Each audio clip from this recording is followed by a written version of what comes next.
Okay, if you are here and alive, go ahead and type in "I'm alive" in the chat box, so I know at least you're here. Let's see if this chat is working. Once again, everything should be perfect. Okay, great. I see a couple people that they're alive. That's very good to hear. Okay, good. Great. Okay, good. So it looks like it's working. Just in case, I'll mention it one last time. The Q&A, there's a Q&A button. That's also private.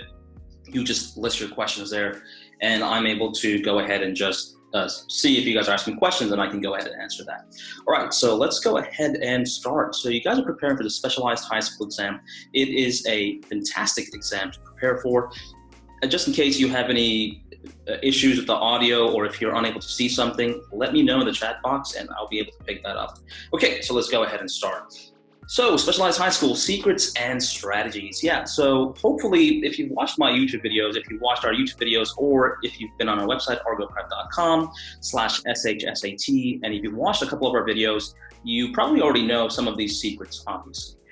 Just in case you don't know, I'm gonna share some of the most important strategies that I think you really need to know. So this way, in this last month that you're preparing for the exam, you can really go ahead and get that study and make sure you perfect these strategies, and you know what is the best way, what is the optimal way into getting the best scale score possible. So of course you can get into Bronx Science, Stuyvesant, Brooklyn Tech, whatever, you name it. So just a very quick overview. Specialized high school exam. Yeah, you need to take the SHSAT exam in order to get into one of these schools that you see over here. Bronx Science, Brooklyn Tech, Brooklyn Latin, High School for Mathematics, Lehman College. I'm sure you already know all of these schools, and I'm going to assume that you also know which school you want to attend. So the second slide is actually going to be very important. We're going to talk about how you should select your school. So this is actually very important. So for the next few minutes, we're going to talk about more holistical things, and we're not going to actually go over strategies. So what I want to talk about, well, let's first go ahead and go over the basic overview of the SHSAT exam. Once again, I really hope you know that the structure and format of the SHSAT exam already. If not, you're in trouble, right? You never walk into an exam without knowing the format. I'm going to assume that everyone here already knows it, so I'm not going to waste your time, but I will just go ahead and very quickly go through the format. So you have two sections, ELA, Mathematics, super simple. You can switch sections at any time. You can jump from ELA to Math, Math to ELA every couple of minutes. I would not recommend that, but you can do that, right? It's not like a standard typical exam where you have to finish ELA first and then move on to Math. That's very important. I'll tell you about that, why it's important. So it's a 3-hour exam. You're going to have 9 to 11 revising and editing questions. Each year, right now, recently for the last 2 years, Specialized High School Admission Board, the DOE, they've been revising, they've been revamping the SHSAT exam a couple of times already. So if you've been looking at the official handbook 2 years ago, it's actually a little bit different from the most recent one. So the latest ELA changes that we have now are 9 to 11 revising and editing. Before they had 20. I guess they weren't fans of that, so they're now cutting back on that. So now you have actually almost half less questions. You have 9 to 11 revising and editing questions. Yeah, you have to know all of your grammar rules. You have to understand passive voice versus active voice, all that kind of stuff. And then, of course, the majority of the ELA section is the reading comprehension. Okay, so somebody here is having trouble hearing me. What I'm going to do is I'm going to plug in this earphone now. I only have one complaint with audio hearing. Let me know if this is better for you, or let me know if the audio gets worse for the rest of you, okay? So let's just do an audio test very quickly. Okay, testing, 1, 2, 3. Let me know if I fixed your problem. Let me know if the audio is now not working or if it's not clear. Okay, better voice? Oh, fantastic. Okay, so I have other people saying that's better voice. Okay, I'm glad. Okay, thanks a lot. So I'll actually put both the headphones on. Okay, fantastic. Sorry about that. Next time I'll make sure to put on headphones. So let me go ahead and resume what I was telling you. So we have reading comprehension passages. I don't know about you, but I'm a math student. You know, I love math, I love science. ELA is not my strongest suit. Now that could be the same for you, or it could be vice versa, right? Typically, most students are either very good at English or they're very good at math. If you're good at both, then wow, that's fantastic. You're already a competitive student. Most students lean towards one subject or the other. So I'm a math guy, so So reading comprehension, a lot of students, struggle with the reading comprehension. You have to watch out. The reading comprehension now includes a poem, okay? I think a lot of students don't appreciate when they have to answer questions about a poem. I think they have a lot of difficulties with that.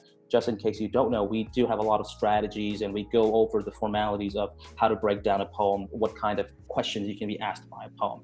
We'll get into that later on.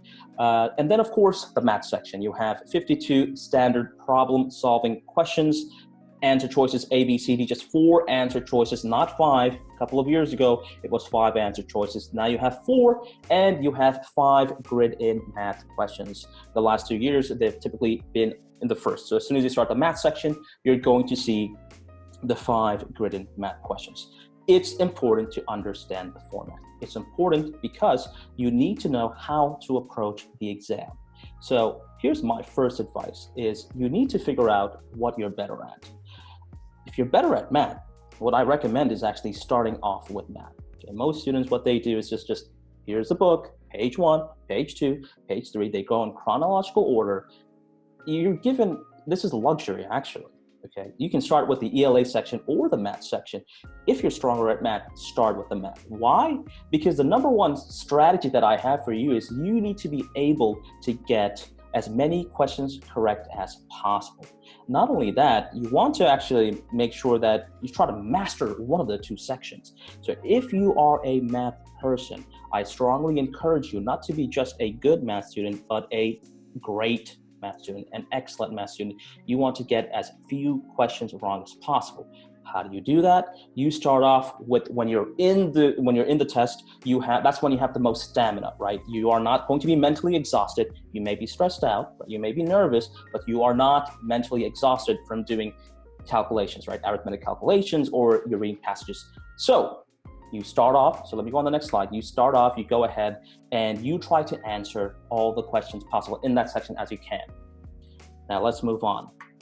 So before I go over and talk about the exam, more about that, let's talk about the importance of ranking schools. It's very important. I know you probably don't want to hear this, but this is a very serious topic. Quality of life. I know a lot of students, because I've taught this exam for so many years. I think I know this exam inside out, as well as other various standardized exams. Quality of life is very important. I've seen a lot of parents complain to me, a couple of months later after their child has got into the school. So let's just say the child gets accepted to Bronx Science, they go to Bronx Science.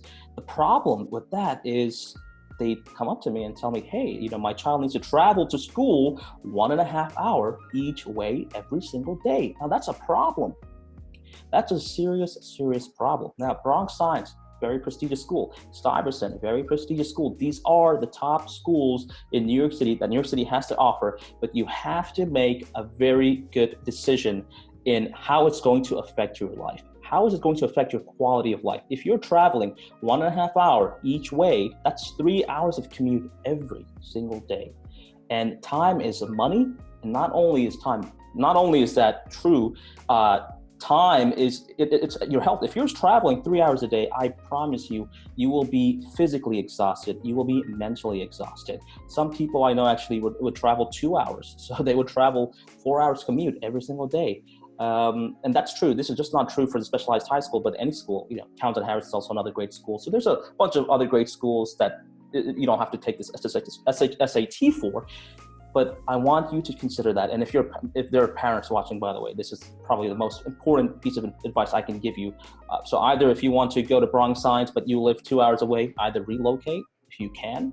If not, consider another option. Consider a specialized high school that's near you. So try to see how the quality of life is going to affect you. You want to be, you want to go ahead and put not a lot of stress on your body, basically. So how far away is the school from you? Does the school have a program you are interested in? That's also very important.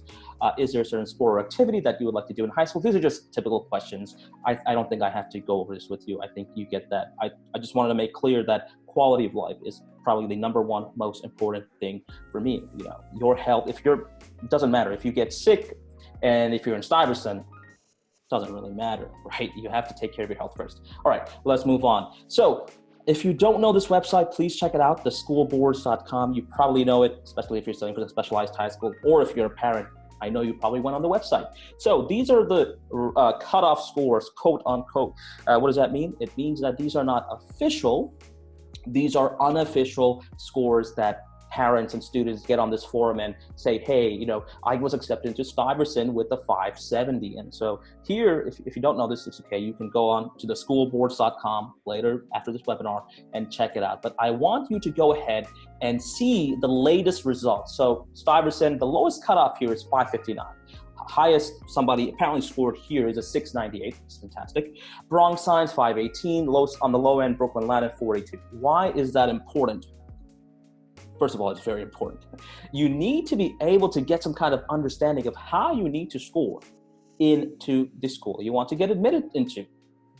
So if you're trying to get into, you know, I hate using Stuyvesant as an example because Stuyvesant seems to be, you know, the go-to example, but I'll use it anyway just because you can see the highest score here is a 698. If you're trying to get into Stuyvesant, a 490 is not going to cut it. A 520 scaled score, a 520 scaled score is not going to cut it. What's my point in telling you this? If you're so hard set in attending and getting admission into Stuyvesant, but on all of the mock practice tests up until the practice date, you're scoring, let's say the highest is 520. Does it really make sense for you to put Stuyvesant as your first choice? If you're really trying to get into a specialized high school and you're scoring 520s on your practice exams, my recommendation is you do not put Stuyvesant. I'm sorry, I know you want to attend Stuyvesant High School, but the exam is tomorrow and you're scoring a 520, you're scoring a 510, you're scoring low 500s. Unfortunately, that's not going to get you into Stuyvesant, so don't jeopardize your chance. So take a look at your second option and put that as your first choice, because ranking is very important. If you put Stuyvesant 1 and if you put down high school for math number 2, even if you get the score cutoff requirements for the second choice, guess what? You rank them second, and the school is also going to look at that. So, you know, it's like, think of it as like respect and disrespect, right? You want to come to my school, but you put me on number 3. So I have to consider everyone else who put me on number 1 and number 2. Think about it like that. So be very careful, be very methodical when you choose your school. So if you're not scoring the scale score, if you're not seeing the score you want to get into up until your test date, right? It's the date, the next day's exam. Please revise your ranking of schools. This way you can optimize your chances of getting into specialized high school. Okay, now let's get into the fundamentals. Okay, I'm just going over a couple of these, right? This is not a long webinar. I can be here for hours and hours and still not teach you everything you need to know. That's why we have a full online test prep course, of course, for you guys. And by the way, I have a very special offer at the end, so do stay tuned. So important strategy number 1, dominate one of the 2 sections. I've talked about this a couple minutes ago. This is very important. So couple tips: work on easy questions, get as many points as possible. If you're stuck, move on and come back to it later. So you want to try to get all the easy questions out of the way first. You don't want to stress yourself out. This is the number 1 issue that students face is, you know, they get stuck on 1 or 2 questions and then they start stressing out. And when you start stressing out, guess what? You become nervous. You will make careless errors and you are going to get more questions wrong, okay? So if you don't understand the first 2 questions on the exam, just have a I don't care attitude. That's what I do, right? So even throughout my entire high school career, college career, if there was a challenging exam, if there were questions I did not know, I said, okay, it doesn't matter. Just move on, okay? Because the more you stress, I promise you, you are going to actually do yourself a disservice, all right? So I don't care if you don't know the first 5 questions. I really hope you do know, because if you don't know the first 5 questions on either sections, that's a problem. But so just go ahead and don't stress out. I have a question over here. Do you have tips for specific types of questions? Yeah, I do. So we're going to go, I think that's strategy 2 plus strategy 3. So just hold off on that. There's a bunch of strategies. Of course, I can't cover that all here today, but I'll be giving you some of my favorite strategies. So, right. Let me go ahead and finish off the slide so I can move on. Dominate one of the 2 sections. So if you are, once again, I'm using myself as an example, math student, I love math. I'm going to try to get a perfect score on math. Okay, maybe that's not realistic for you. Try to get 1 or 2 questions wrong. Try to get 2 or 3 questions wrong, okay? So you see how the mentality here is, right? Most students, they're like, okay, well, I'm a good math student. I struggle in English. So what I'm going to do now is I'm going to focus my test preparation on English. I'm already good at math, it's fine. Let me go ahead and try to boost up my English score. And then, this math kind of lags behind. That's actually the wrong way. What you want to do is you want to get your math score up so high. You are trying to get only a couple of questions wrong. If you can get 2, 3, 4 questions wrong, that's beautiful, right? That's you've done that. You've hit the goal. You are going to get a high scaled score. Remember, the higher your score on a section, the higher your scaled score conversion is going to be from raw score to scale score. And what that means is if you actually only got 2 or 3 questions wrong on the math section, you can now afford to get a bunch of questions wrong in the ELA section. Now, I'm not telling you don't study for the ELA section. You better study for the ELA section, but you don't have to be a prodigy. I'm not asking you to score, the test is, by the way, out of 47, right? 47 questions on the ELA, 47 questions on the math. Remember, 10 of the questions on each are not going to be graded. So it's a little bit annoying. It's annoying. Okay, I actually don't prefer that. I know I even get stressed out. You don't know, you're sitting on the exam, you have no idea what are the test field items. So it's a little bit unfair. I agree with you on there, but you do have to get both of them up. But whether you're ELA, if you're strong in ELA, perfect that section. If you can't perfect it, try to achieve that perfection. How do you achieve perfection? Just practice. Quality level practice. That's really all I can tell you. The good thing about the specialized high school exam is if you look at the official handbook and previous handbooks you use good test prep materials, they're not going to change up the questions on you. Okay, these tests are methodical. They tend to test on the same kind of thing year and year after again. Do I have any tips for geometry questions? I do, but I don't think we're going to be going over any geometry here in this PowerPoint. Okay, let's move on. So to the good stuff now, right? Important strategy number 2, learn about strategies that can help you manage your time. So here we're going to actually look at some stuff. This is a question directly from the official handbook. I decided I'll just use the official handbook just because that's the best resource to use, right? Doesn't matter if I create questions myself. The official SHSAT handbook is your #1 best resource. You should know those questions and exams inside and out. Okay, so what does that mean? Being able to rewrite and modify expressions or equations to help you solve problems faster. If you're confused, it's fine. You're going to know exactly what I mean by that. And then the second point we're going to learn is the estimation strategy. So let's take a look at the first one. Being able to rewrite or modify expressions or equations to help you solve problems faster. So let's go ahead and take a look at this question on the right. People per vehicle at checkpoint. I'm sorry if you've already done this, right? But let's just go over it anyway. I'm teaching you a strategy, which if you didn't know, this is going to actually help you a lot. So number of vehicle to people, 1, 2, 3, 4, 5% of vehicles, 40, 35, 15, 7, 3. Great, basic data table. You should know how to analyze and understand that. A researcher recorded the number of people in each vehicle that passed through a checkpoint. The table above shows the percent distribution of the 420 vehicles that passed through the checkpoint yesterday morning. How many of the 420 vehicles contained at least 3 people? Actually, there's spelling errors. I see 2 spelling errors here, so I apologize for that. So at least 3 people. So let's go ahead and do that. So how many of the 420 vehicles contained at least 3 people? What does that mean? Well, okay. Well, if the vehicles contain at least 3 people, well, here I have 3 individuals in the car, here I have 4, and here I have 5 or more. So these 3 boxes meet the criteria. So of the 420 total vehicles, these matched, right? So I have 3, 4, 5 or more. So these are the percent of vehicles that contained at least 3 people. So now I have some percentages. I can add that up. 15 plus 7 plus 3.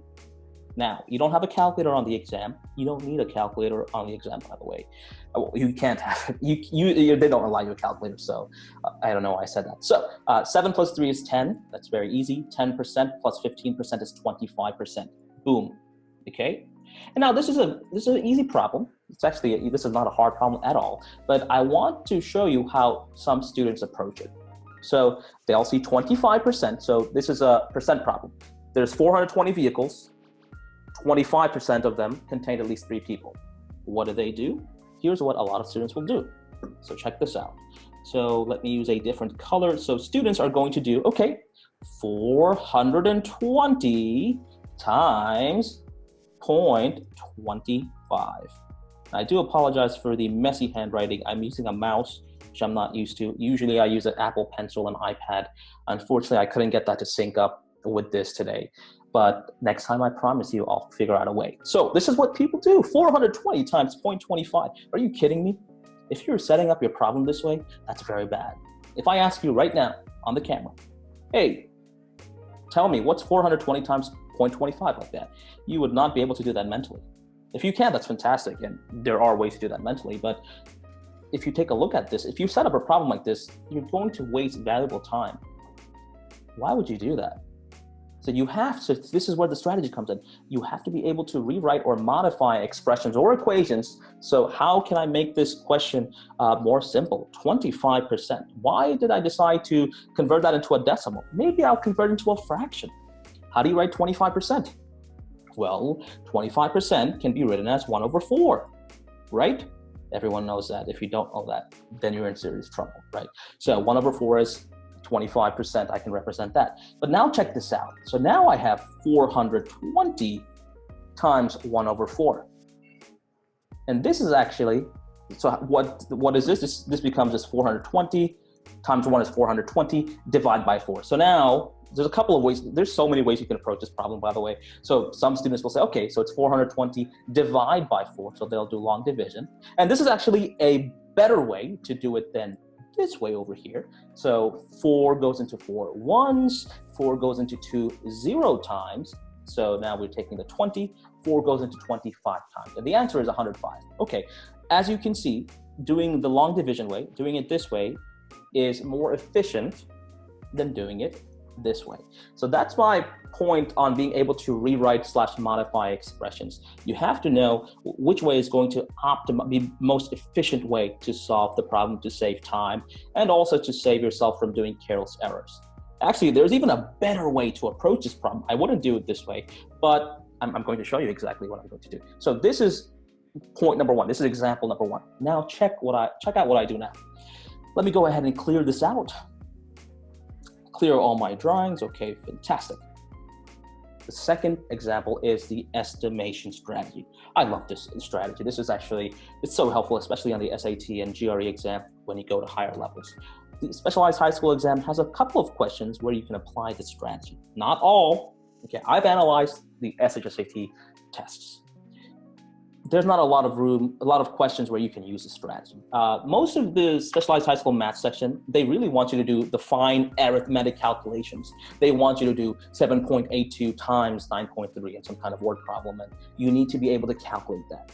Yeah, but there are some questions like this where you can use the estimation strategy. You use the estimation strategy when the answer choices, check this out, when the answer choices are not close together. What does that mean? Check it out, 42, 63, 105, and 315. These are significantly away from each other. They're not close in value. Now, what's something close in value? 42, 42.7, 44, and 49. If I saw these as my answer choices, yeah, you do not use your estimation strategies. Do not use estimation strategy. This over here, on the other hand, yeah, you can round up or round down some numbers to work with nice even numbers to get the answer like this. And you can do it because you have room to see clearly what the answer is. So how would I use the estimation strategy here? Okay, check this out. And hopefully you already know now. So I'm going to do the same exact thing. I know this is 25%. 25% is just 1/4. I like this fraction, 1/4. It's a beautiful fraction. And instead of 420 vehicles, I'm going to round that down to 400. Check this out. I don't have to do any long division. I don't have to get out my pencil. I don't have to get out my paper. And hopefully you can do this mentally, right? What's 400 times 1/4? Well, 400 times 1 is just 400. And 400 divided by 4, what is that? Just take a look at that. This 4 and this 4 cancel out, right? This becomes a 1. It's 100. 400 divided by 4 is 100. If you can't do that mentally, that's not good, right? You have to be able to at least do some basic calc. This is basic mental math. So the answer is 100. And if I look at my answer choices, it's clearly the answer choice C, 105, right? I've rounded down 420 to 400. So my answer is actually going to be a little bit higher. So not 100, but 100 whatever, but it doesn't matter because I know it can't be 63. That's way too little. And it can't be 315. That's insane. It's only 105. Answer choice C, clear cut, done. That's it. So that is the estimation strategy. Okay, let's just go ahead and stop here for a couple of seconds. Whoops, making some. Okay, I have a couple of questions. I'm sorry. There's like 7 different screens that are popping out. So this webinar, is it going to be recorded? Yes, it is. You can check out these strategies in the future. Yes. So don't stress out. If I'm going too fast or too slow, you can speed it up, pause it, play it back at 5.2 speed or 0.005, doesn't matter. Let me see, can you go over some 9th grade stuff? I'm not going to go over some 9th grade stuff in this webinar, unfortunately, just because a majority of the students that are here watching this live webinar are actually in 8th grade. Probably just a handful, maybe of you are in 9th grade. We do have, just wait till the webinar is over. We are going to give you a couple of days of free premium access to our content. There's a lot of advanced math lectures, especially functions for algebra. So you'll benefit from that if you're sticking around for 9th grade stuff. So let me go ahead and continue. Okay, do you have any questions so far about this slide? Some of you are asking if I can do questions out of the workbooks from ArgoPrep. I definitely could, but it's not going to serve our time any purpose. Remember, all of our ArgoPrep workbooks come with full detailed video explanations. If you have one of our ArgoPrep workbooks, I think I teach actually most of the math section on there. Just go on our website. It's free, completely free. Just unlock the workbook and you get access to every single question as a video explanation. So there's not really any need. In this PowerPoint, I've just included official stuff. Yeah, if you have already premium access, if you checked out our YouTube content, if you checked out all of our premium content on our ArgoPrep website, I think you've checked out pretty much the entire content that we have. I'll put out some new videos though before, a couple, maybe next week. I know that the specialized high school is coming very fast, so I'll try to do some new questions. Okay, so let's go ahead and move on. So let's see, let me go to the next slide over here. So if you have no questions, I hope you understand the estimation strategy. I hope you understand when to rewrite / modify. So instead of choosing to convert the percentage into a decimal, I've converted that into a fraction. That's just one little example. There's a millions of examples where there's a better way to approach. That's the beauty of math. There's 1,000 ways you can solve the question and get it correctly, but there's 20 ways that are optimized, efficient, and so on. Okay, let's go to the next question. And let me remove this over here. Okay. So the next one, this is a question that I think some students had issues or are going to have issues with this question. It's not a hard question, but it's it involves geometry, it involves circles. So I figured let's go ahead and use this problem because we can also use a strategy we've just learned from this problem. We can actually implement both strategies. So a car travels 4,400 feet per minute. The radius of each tire on the car is 1 foot. How many revolutions does one of these tires make in 1 minute? Fantastic. So check this out. So we have, I'm sorry, let me put that back. Let me go ahead and annotate and take my red color marker, actually. Okay, fantastic. Sorry about that. So we have a tire. And this tire has a radius of 1 foot. Okay, great. Okay, most of you are going to get this far. Some of you are going to say, hey, what the heck is a revolution? Well, a revolution, right? You're revolving, you're going around the entire circle. So check this out. So this is a revolution. You're going around the entire circle. That's the perimeter of the circle. That's the circumference of the circle. This is screaming circumference, circumference, circumference. So even if you don't know what to do yet, just stop. You know it's revolutions. You know it's talking about, it has to do with the perimeter of a circle, which is circumference. So you write down the formula. Circumference of a circle is 2 pi r, or pi times diameter. You have to memorize this. Okay, you have to know this. Hey, hello. Some of you are saying hi here. I think you just joined. Okay, yeah. So feel free to chat with us or write your questions in the Q&A section. So circumference is equal to 2 pi r. Okay. So now what do we do? Well, I know that the radius here is 1. I can easily solve this. So circumference is equal to 2 pi times r. R is 1. So let's just solve that. 1 times 2 is 2. So we have 2 pi. So C is equal to 2 pi. And now here it's saying use 22 over 7 or pi. So it's the same exact thing, right? Pi is 3.14. You need to know the value of pi, 3.1415926535, so on. Good, you know, good. You don't have to memorize that. You just have to know pi is equal to 3.14. That's it. So there's a bunch of ways. So here it says use the value of 22 over 7 or pi, or I know some students will just not look at that and they'll plug in 3.14. So what students will do is go ahead and say, okay, so 2 times 3.14. Okay, and now what do we have? So this is our answer. I'm not going to solve this. 2 times 3.14 is 6 point something. See, that's the beauty of this problem. Check this out. Check out A, B, C, and D. They're not so close together. 700, almost 2,000, 13,000, 14,000. And these are far apart.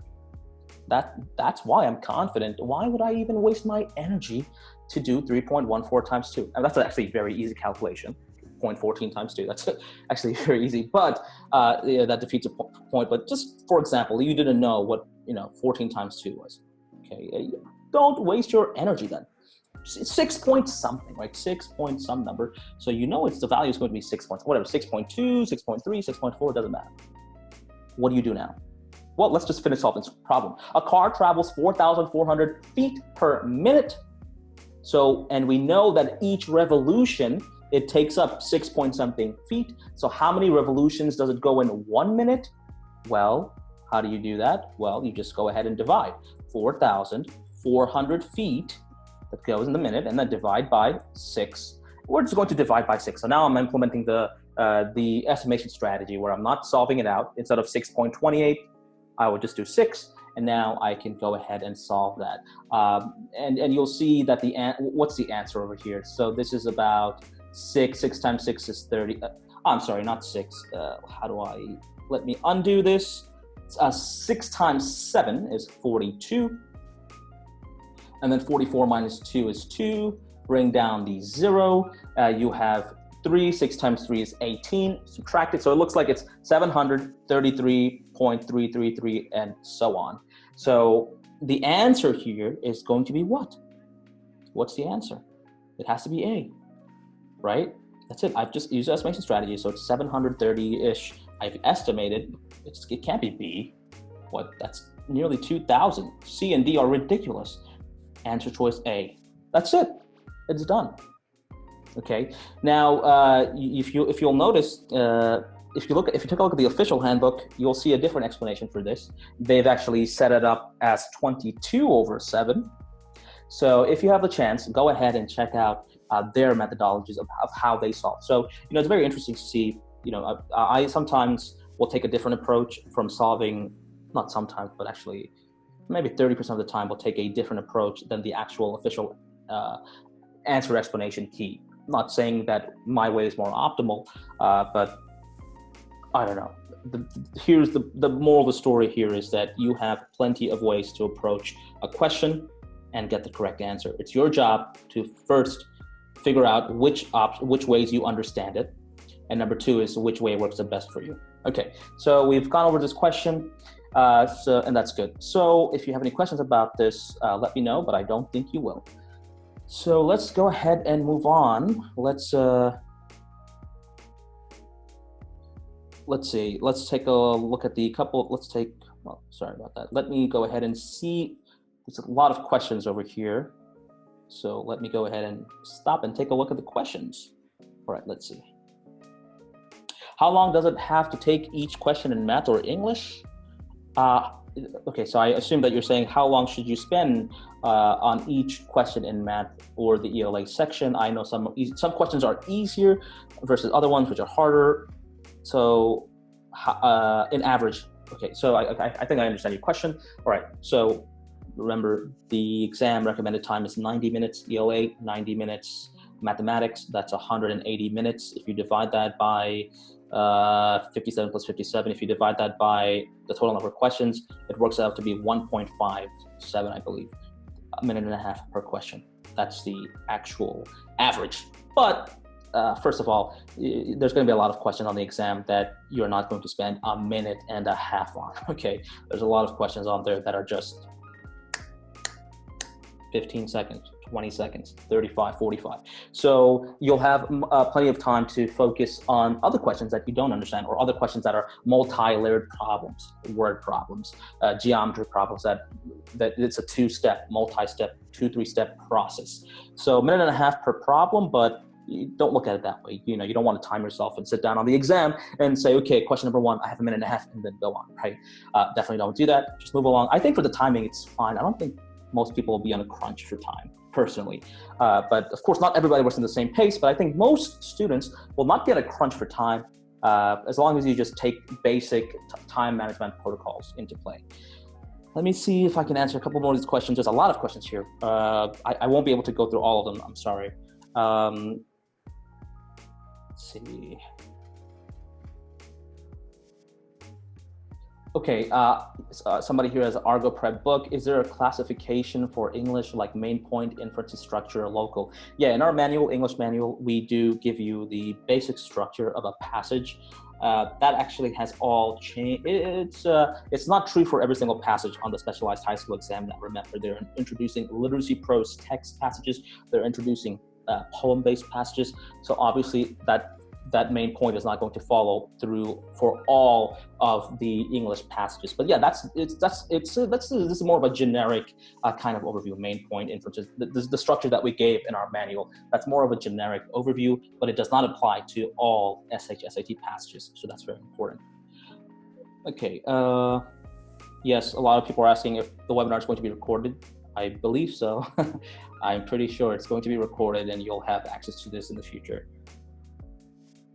Okay, let's go ahead and move on. I know it's already 11:42. I did not want to make this a super long webinar. So let's go ahead and let's take a look at the last 3 slides. So we're almost done, so bear with me. Hopefully this is interesting for you. Hopefully it's a Saturday morning, but you're up and excited to learn. Important advice for number 3. This is very cool.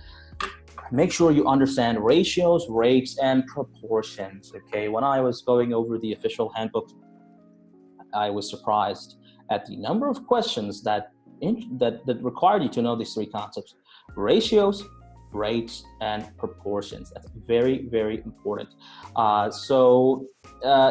I've actually, roughly 20% of one of the exams included these concepts. And if you didn't know it, you're going to have some trouble. So let's just go ahead and review one of these questions over here. So I'll answer some more questions later, by the way. Let me just go ahead and over this. There's a lot of questions on the chat also. Okay, so here's a number line, just from the official handbook. On the number line above, points W, X, Y, and Z are integers. Okay, that's very important to know. And W, X, X, Y, and Y, Z, respectively, are 4 to 2 to 3. This is ratios. Okay. So WX is over here. So I don't even read the question. Actually, you should actually read the question to figure out. But you know, I get so excited that I want to just label it first, so I know I'm not missing any important concept. WX is 4, XY is 2, Y to Z is 3. Right? If I did I do that correctly? WX is 4, XY is 2, Y to Z is 3. 4 to 2 to 3. What is the value of WY? Take another color, WY. What is the length of this? Okay, well, first of all, what I hope you would not do is just go ahead and add these two up, right? It's not 4 plus 2. You cannot do that. You have to take a look at the distance over here. Now, the good thing is actually we know we can easily calculate the distance from point W to point Z because we have the numbers right here. So let me use a different color so you can help me out over here. So what's the distance from 0 to 8? 0 to 8, that's 8. That's super simple. So this is 8. And from 0 to 10, realize I said 10, not negative 10. We're calculating the distance. Distance is not negative, it's never. Right? You don't say I walked negative 5 meters, that makes no sense. So 0 to 10 is just 10. So the distance here is 10 plus 8. 10 plus 8 is 18. So the entire distance is 18. Now, over here, I can go back to my ratios. 4 to 2 to 3.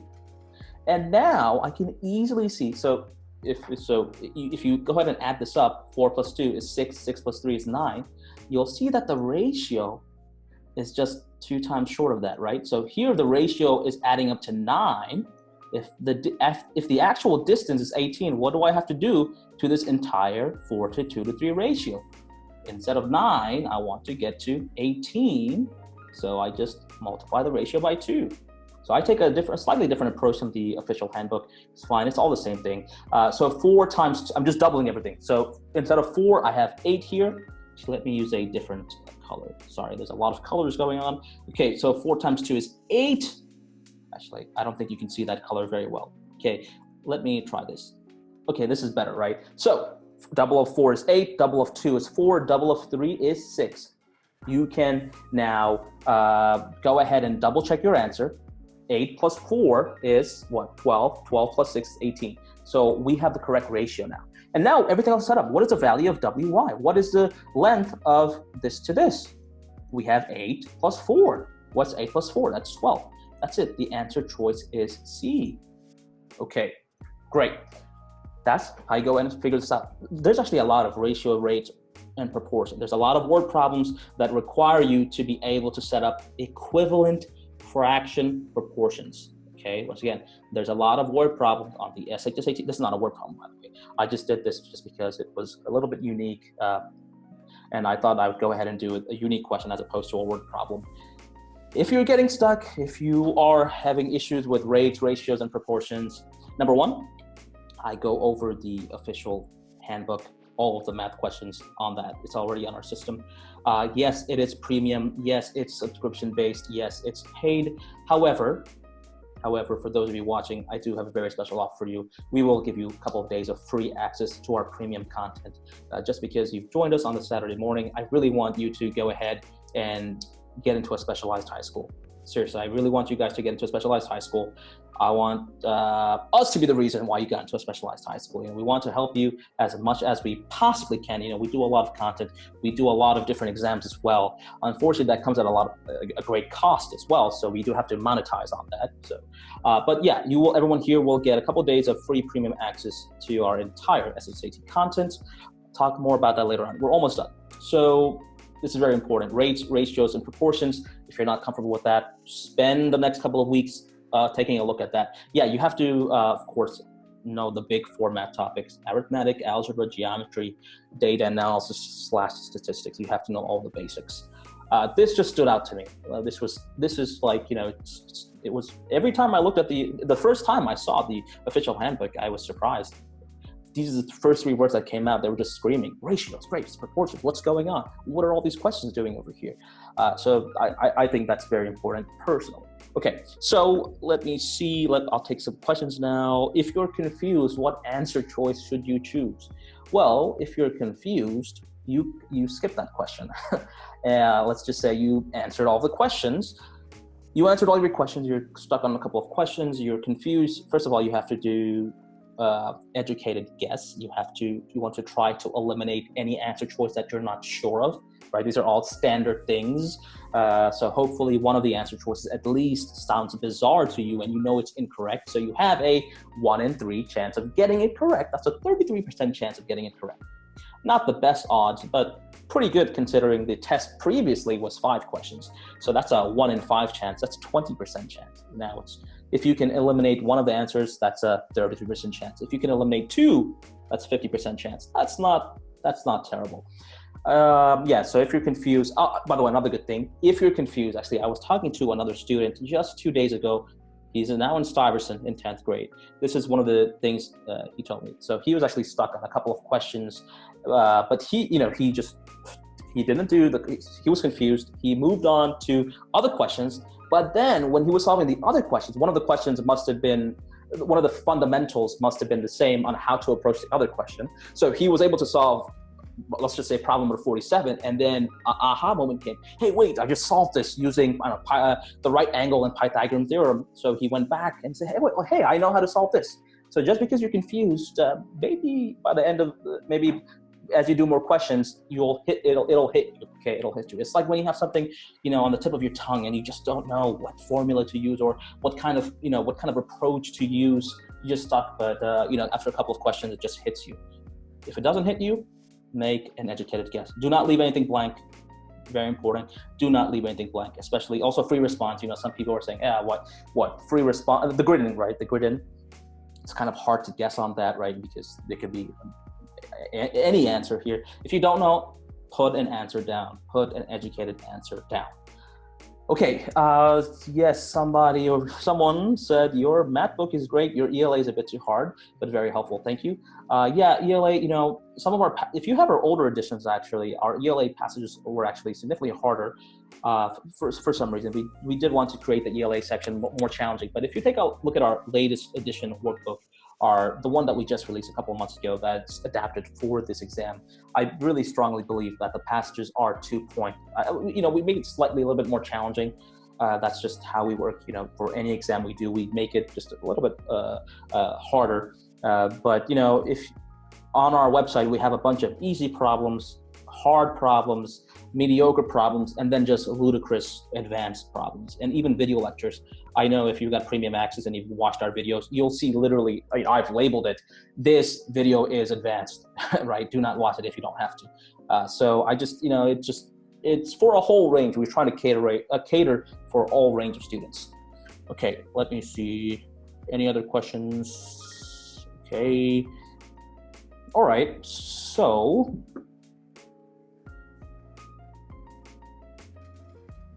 let's see. Will there be a poem on the exam? Yeah, there's going to be a poem. There's going to be a poem-based passage. Okay, let's go ahead and finish this off. Let me just see if I can answer a couple more. Sorry if I didn't get to. I know there's a lot of questions I did not. Some of you actually wrote paragraphs, which is fantastic. Okay, you recommend that we start off with your strong section, but how much should we? Okay. Yeah, I recommend that you start off with your strong section. How much time should we spend on that section? For example, if my strong section is math, but it takes me 2 hours to finish it, am I doing myself a major disservice since I'll be freaked and stressed out trying to finish the ELA section in an hour? Yeah, that's a good question, actually. Well, if your strong section is math, that's a good question. You definitely do not want to spend 2.5 hours on your strong section and spend the last 30 minutes on the section that you struggle with, or not struggle with, but you're just average. Yeah, you need to give yourself a cap.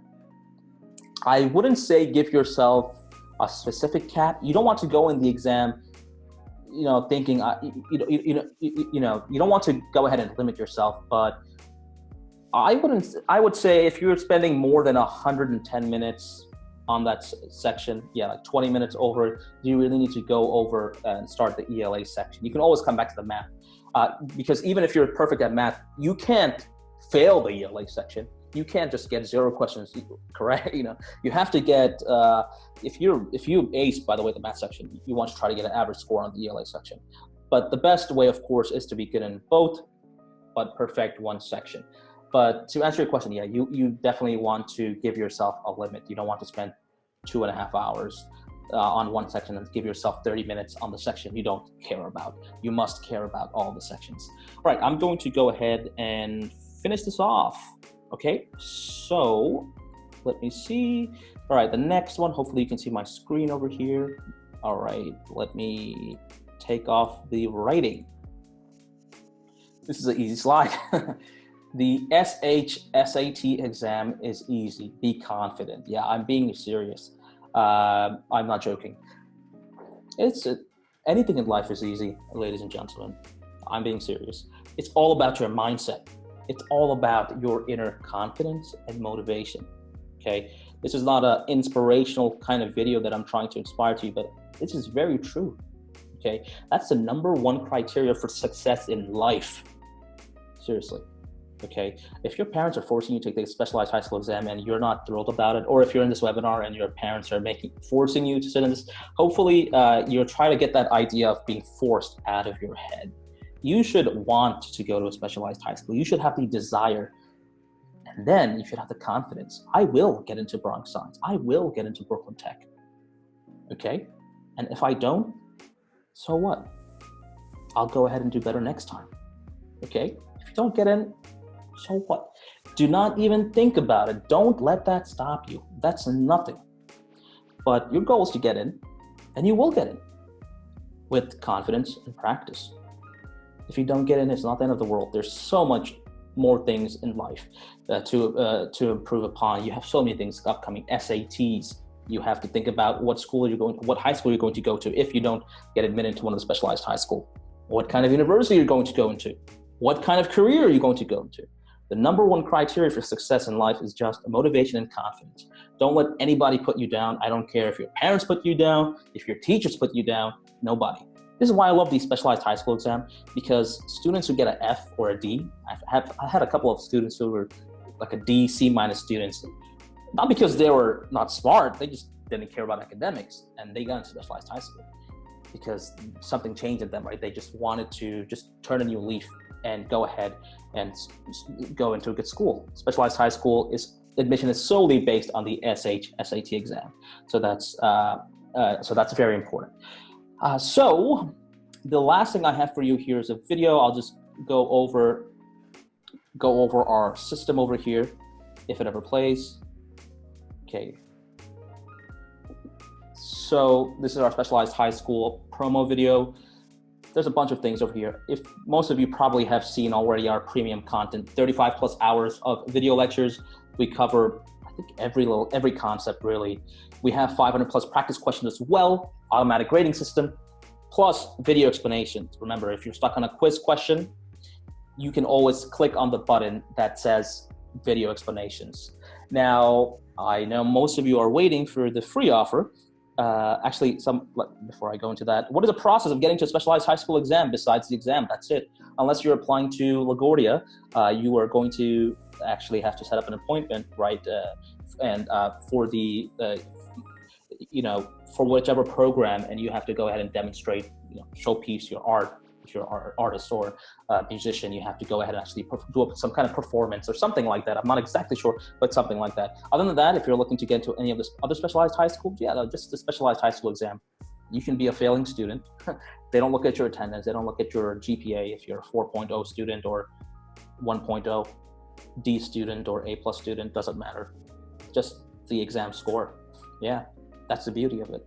That's why this is the best, just in case you weren't the most excited student. Now you can just be very excited and just go into specialized high school. All right, so last favor to you, I would just want to recommend, I would like to request a favor from you guys. Reviews really do help us a lot, our brand. We're very happy and humbled that we have over 200,000 plus students, parents, and teachers using our website for various exams, and every single day we're growing. And I'm really, really glad to be, a part of your learning process for the SHSAT exam, for this exam at least. So if you have one of our workbooks, if you have one of our specialized high school workbooks, please go ahead and leave us an Amazon review. That really, really helps us. It helps us establish our brand, grow our brand, and of course, just reach more students and parents. And once again, of course, we're always trying to give you the best resources as possible and affordable resources as well. We put out a lot of free content on YouTube. We do have paid stuff. We do have free stuff. We have things that really cater to every single student. I'm going to go ahead and put the link in the chat box in just a minute or two, or you can just go on Amazon, go to your order history, type in our book on Amazon, and go ahead and submit a review.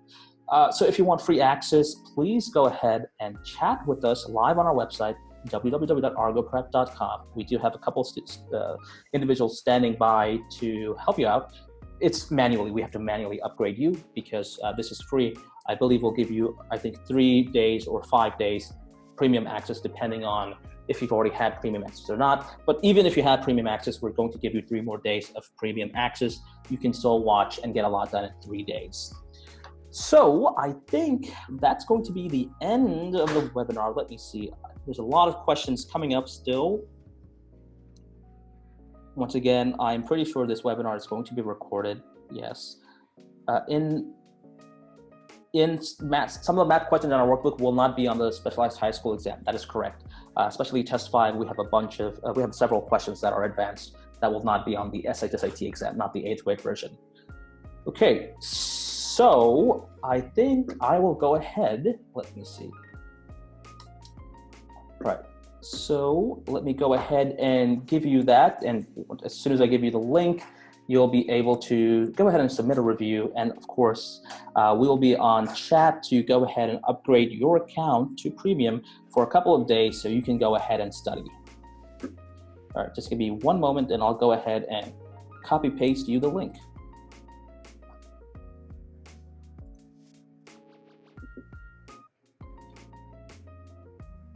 And I hope you guys have a great weekend, by the way. A fun weekend. Okay, hopefully you can see this link. I'll click on it myself to make sure it works. Okay, yeah, so yeah, okay, this is a link over here. Hopefully everyone can see the link. And yeah, hopefully I've answered a bunch of your questions. Hopefully this was very useful for you. Hopefully this was not a waste of your Saturday morning. Well, now it's afternoon time. And I hope you guys enjoy the rest of your weekend, and I hope that you have plenty of time to study for the SHSAT exam, and I truly hope that you achieve your ultimate goals and desires in life. All right, see you guys next time. I will be doing webinars more often, specialized high school. I might do one more. I may do one more before the exam, actually, and I'll do a bunch more for other exams as well. Okay, all right, bye-bye. I will be signing off now.